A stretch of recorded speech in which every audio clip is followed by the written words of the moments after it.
কোরবানির দিন হাঁস মুরগি জবাই করা জায়েজ আছে কিনা? পশুর রক্তে নাকি আরোগ্য আছে কোরবানির পশুর রক্তে, এই কথাটা কতটুকু সঠিক? কোরবানিকারীকে কি চুল, নখ ইত্যাদি কাটা থেকে বিরত থাকতে হবে? কোরবানিকারী ব্যক্তি এই 10 দিন দাড়ি শেভ করতে পারবে কিনা? তো জবাইয়ের সময় বিসমিল্লাহ বলতে যদি কেউ ভুলে যায় তাহলে কি করবে? তো কোরবানির ভাগীদারদের নাম জপা কোরবানির পরে এটা জরুরি কিনা? কোরবানির সুন্নাহ পদ্ধতি কি? বিয়ের অলিমার গোশত সংগ্রহের জন্য কোরবানি করা জায়েজ আছে কিনা? হাজী সাহেবদের জন্য দেশে কোরবানি করা জরুরি কিনা? মা বাবা, স্ত্রী, বড় ভাই এদের কাউকে খুশি করার জন্য কারোর পক্ষ থেকে কোরবানি দেওয়া যাবে কি যাবে না?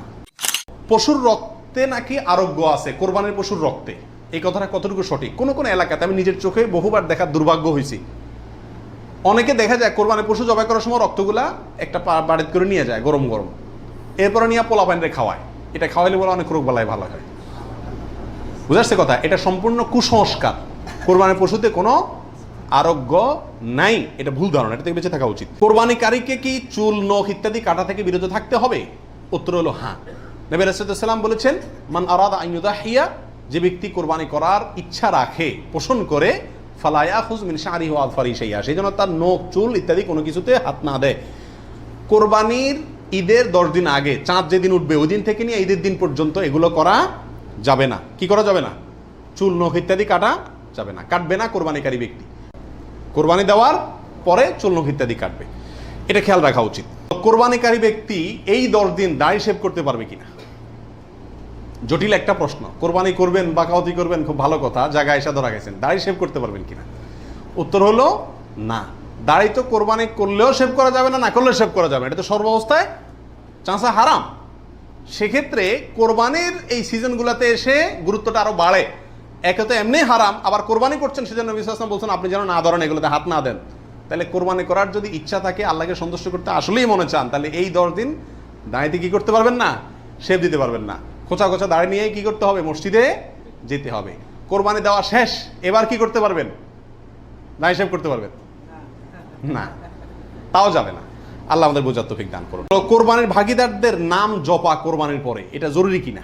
আপনারা দেখবেন ভাগীদারে কোরবানি যদি দেয় তাহলে লিস্ট লিখতে লিখতে অবস্থা খারাপ হয়ে যায়, এবং যিনি কোরবানির পশু জবাই করেন ওই হুজুর নাম নিতে নিতে অবস্থা খারাপ। আল্লাহর নামে এতবার নেয় কিনা সন্দেহ, এতবার ওই ভাগীদারদের নাম নেয়, কারণ ভালো করে নাম নিলে টাকা পাওয়াও, কোরবানি জবাইয়ের টাকা পাওয়াও কঠিন হয়ে যাবে। তো এটা জরুরি কিনা? উত্তর হলো এটা মুস্তাহাব। কোরবানি করার পরে আল্লাহুম্মা তাকাব্বালহু মিন ফুলান ফুলান ফুলান, আল্লাহ এটাকে অমুকের পক্ষ থেকে নাম ধরে তাদের পক্ষ থেকে কবুল করুন, এরকম বলাটা মুস্তাহাব, উত্তম। রাসূল আকরাম সাল্লাল্লাহু আলাইহি ওয়াসাল্লাম নিজেও বলেছেন, আল্লাহ এটা আমার পক্ষ থেকে কবুল করেন, এটা আমার উম্মতের পক্ষ থেকে কবুল করেন, আমার পরিবার, এটা আমার উম্মতের পক্ষ থেকে। তাহলে এভাবে সবাইয়ের পক্ষ থেকে কোরবানি, যে কয়জন দিচ্ছে তাদের পক্ষ থেকে কোরবানি হচ্ছে এই কথাটা, এবং তাদের পক্ষ থেকে আল্লাহ কবুল করেন, এটা বলাটা উত্তম, মুস্তাহাব কিন্তু কিনা কোনো কারণে যদি এটা কেউ বলতে ভুলেও যায়, নিয়ত যেহেতু আছে আল্লাহ জানেন, অতএব কি হয়ে যাবে? কোরবানি হয়ে যাবে। কোরবানির সুন্নাহ পদ্ধতি কি? কোন দিকে ফিরে জবাই করতে হবে? এর উত্তর হলো, কোরবানির সুন্নাহসম্মত পদ্ধতি হলো পশুকে মাথা দক্ষিণ দিকে দিয়ে পাও কেবলামুখী করে তারপরে বিসমিল্লাহি আল্লাহু আকবার বলে কি করতে হবে? জবাই করতে হবে। জবাই করার ক্ষেত্রে সাধারণত পশুর কানকে গলার দিকে টেনে ধরলে যে জায়গায় এসে কান থামে ওই জায়গা বরাবর যদি ছুরি চালানো হয় তাহলে খুব দ্রুত পশুর জবাই হয়ে যায়, কষ্ট কম হয়, হাঁডি টাডির উপরে যায় না সাধারণত। বাকি এই জায়গাটা ধরে যেখানে হাড্ডি নেয় সেখানে ছুরি চালানো এবং পশ্চিম দিকে ফিরিয়ে দক্ষিণমুখী করে করা। যদি কেউ অন্য কোনো দিকে ফিরে করে ফেলে তাহলেও তার কোরবানি হয়ে যাবে, কিন্তু এটা সুন্নাহর খেলাফ হলো। রাসূল আকরাম সাল্লাল্লাহু আলাইহি ওয়াসাল্লাম থেকে এভাবে কোরবানি করাটাই প্রমাণিত আছে। তো জবাইয়ের সময় বিসমিল্লাহ বলতে যদি কেউ ভুলে যায় তাহলে কি করবে? এর উত্তর হলো, নিজের পশু তো নিজে জবাই করা উত্তম। যারা প্রফেশনাল জবাই করেন মৌলভী সাহেবরা, তারা তো ভুলের কথা না, কারণ তাদের অভ্যাসই আছে। নিজেটা নিজে করতে গেলে ডরে ভয়ে ভুলেও যেতে পারে। যদি কেউ ভুলে যান, ভয়ের কোনো কারণ নাই। মুসলমান যদি ভুলেও যায় তবুও সেই পশু হালাল হবে, খাওয়া হারাম হবে না। ইচ্ছাকৃত যদি কেউ বিসমিল্লাহ না বলে সেটা ভিন্ন কথা, সেটা সমস্যা আছে, কিন্তু ভুলে যদি বিসমিল্লাহ না বলে তাতে পশু হালালই থাকবে, হারাম হবে না ইনশাআল্লাহ। বিয়ের অলিমার গোশত সংগ্রহের জন্য কোরবানি করা জায়েজ আছে কিনা? আমাদের দেশে উল্লেখযোগ্য সংখ্যক বিয়ে হয়ে থাকে কোরবানিদের পরে। আপনারা খেয়াল করবেন, আগদ হয়তো আগে পরে হয়, খাওয়ান দাওয়ানের অনুষ্ঠান হয় কোরবানিদের পরে। আল্লাহ মাফ করুক, কোরবানির সময় তো গরু একটা এমনি জবাই করা লাগে, তো ওই সময় যদি অলিমার অনুষ্ঠানটা বা বৌভাতের অনুষ্ঠানটা করা যায় তাহলে তো ওই গোশত দিয়েই সারা যায়, গোশতের টাকাটা বেঁচে যায়। যদি কারোর এরকম উদ্দেশ্য থাকে তাহলে সেক্ষেত্রে তার কোরবানি হবে না। আর যদি কেউ মনে করে যে না, ঈদের পরে সবাইকে পাইতে সুবিধা হয় সেজন্য ওই টাইমটাতে করতেছি, অথবা আপনার কোরবানি করলাম অলিমার জন্য আলাদা গরু জবাই করলাম, অথবা আপনার কোরবানির গোশত অলিমার জন্য করি না, আমি অলিমা করলেও একটা গরু দেই, অন্য বছর না থাকলেও একটা গরু আল্লাহর জন্য দেই, এরকম যদি কেউ থাকে তাহলে তার জন্য জায়েজ আছে। আর তা না হলে এই কোরবানির গোশত দিয়ে অলিমা সারা, অনুষ্ঠান সারা, এটা যদি ওই উদ্দেশ্যে করে তাহলে সেক্ষেত্রে এটা কোরবানি হবে না, বরং এটা এক ধরনের তামাশা হবে কোরবানির নামে। মা বাবা, স্ত্রী, বড় ভাই, এদের কাউকে খুশি করার জন্য কারোর পক্ষ থেকে, সমাজে বলে কারোর নামে কোরবানি দেওয়া যাবে কি যাবে না? উত্তর হলো না। এটা রিয়া, লৌকিকতা, মানুষ দেখানো, এটা শিরকে আসগর। আমাদের সমাজে একটা সমস্যা দেখা দেয় কোরবানির সিজন আসলে। কথার কথা, একটা পরিবারে আপনি একটা গরুতে একটা অংশ কোরবানি দিবেন অথবা ছাগল কোরবানি দিবেন, সেক্ষেত্রে মা চায় যে আমার নামে দেখ, মানে আমার পক্ষ থেকে দেখ, বাপে চায় যে আমার পক্ষ থেকে দেখ। এখন ছেলে চিন্তা করে কারে খুশি করব। অনেক সময় স্ত্রী স্বামী দুজনের ভিতরে চায় যে আমার নামে দেখ, বড় ভাইয়ের নামে না দিলে বড় ভাই মুখ কালো হয়, এই জন্য কার নামে দিবে এটা নিয়ে এক ধরনের হেজিটেশনে মানুষ ভুগে। এক্ষেত্রে অনেক সময় অংশ বাড়ায় দেয় শুধু মাকে খুশি করার জন্য, যে ওনার নামেও কি করলাম, একটা দিলাম। এটা এক ধরনের রিয়া বা লৌকিকতা। যদিও যদি সওয়াবের উদ্দেশ্যে থাকে যে উনি ভালো কাজ করতে চান, সেই হিসাবে ওনাকে আমি ভালো কাজে সহায়তা করলাম, তাহলে ভিন্ন কথা। কিন্তু সাধারণত এই চিন্তাটা খুব কমই থাকে। এই জন্য কাউকে খুশি করার টার্গেটটা কোরবানিতে থাকা উচিত না।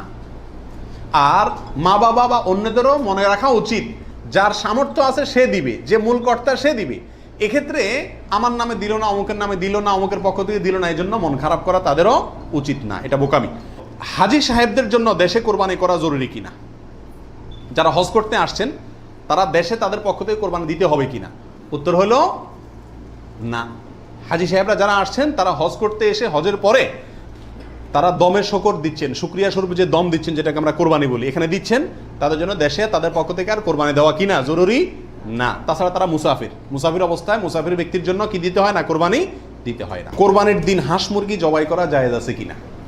আমাদের দেশে অনেকেই গ্রামের দেশে বলেন যে কোরবানির দিনগুলোতে, ঈদের দিনে কি করা যায় না? হাঁস মুরগি জবাই করা যায় না। আসলে কতটা সঠিক? উত্তর হলো এটা সম্পূর্ণ ভিত্তিহীন, বানোয়াট কথা। এর কোনো গ্রহণযোগ্য ভিত্তি ইসলামী শরিয়াতে নাই। বরং কোরবানি ঈদের দিনে কেউ চাইলে হাঁস বা মোরগ কি করতে পারবে? জবাই করতে পারবে। তবে যদি এটাকে কোরবানির নিয়তে করে যে আমার তো গরু ছাগল দেওয়ার সামর্থ্য নয়, আমি মুরগি দিয়েই দিলাম কোরবানি, তাহলে সেক্ষেত্রে এই জবাই কি হবে না? জায়েজ হবে না। কারণ এই পশু দিয়ে কি হবে না? কোরবানি হবে না। এমনি গোশত খাওয়ার জন্য যদি জবাই করে তাহলে ঈদের দিনেও জবাই করাতে কোনো সমস্যা নাই। কোরবানির ভাগিদারদের মধ্যে কারো ইনকাম হারাম অথবা উদ্দেশ্য অসৎ, গোশত খাওয়ার উদ্দেশ্য আছে না নেই? কোরবানি না দিলে ছেলে মেয়েগুলা কার দিকে চেয়ে থাকবে? কোরবানি না দিলে নতুন আত্মীয়, তারা কি বলবে? ব্যয়ের বাড়িতে রান কেমনে পাঠাবো? এরকম অনেক উদ্দেশ্য থাকে কি থাকে না? সারা জীবন দিয়ে আসছি, এবছর না দিলে সমাজে মুখ থাকে না, মানুষ কি বলবে? এই মানসিকতা নিয়ে কোরবানি অনেকে দেন না? এরকম যদি কেউ আপনার ভাগিদারদের মধ্যে, অংশীদারদের মধ্যে থাকে, অথবা কেউ যদি কোরবানি করে তার ইনকাম হারাম, আর সে হারাম ইনকাম থেকেই দেয়, অনেকের হারামও আছে হালালও আছে, সুদও খায়, ঘুষও খায়, আবার বেতনও আছে হালাল, তাহলে সেটা ভিন্ন। একজনে কোরবানির পশুতে হারাম ইনকাম ইনভেস্ট করছে, আপনি জানেন, অথবা তার উদ্দেশ্য অসৎ, তাহলে এই পশুতে আপনি এবং আরো যে কয়জন অংশগ্রহণ করবে কারোর কোরবানি হবে না। এই জন্য অংশীদার এবং কোরবানির ভাগই নেওয়ার ক্ষেত্রে বহু হিসাব নিকাশ করে নিতে হবে। যে ব্যক্তি গোশতের ধান্দায় বা অন্য কোনো ধান্দায় করে তাকে ভাগিদার নেওয়া যাবে না। কথা বুঝে আসছে? নিতে হবে যে শুধুমাত্র আল্লাহ সন্তুষ্ট করার জন্য, আল্লাহর সন্তুষ্টির জন্য যে কোরবানি করে তাকে, এবং সরাসরি হারাম টাকা ইনভেস্ট না করে ওই ব্যক্তিকে, যার ইনকাম হালাল, এরকম ব্যক্তিকে ভাগিদার হিসাবে নিতে হবে। আর না হলে ভাগি দেওয়ার দরকার নাই, একা একাই দিতে হবে। কোরবানির গোশত দিয়ে দিনের প্রথম খানা খেতে হয়, এই কথাটা কতটুকু সঠিক? উত্তর হলো পুরাই সঠিক।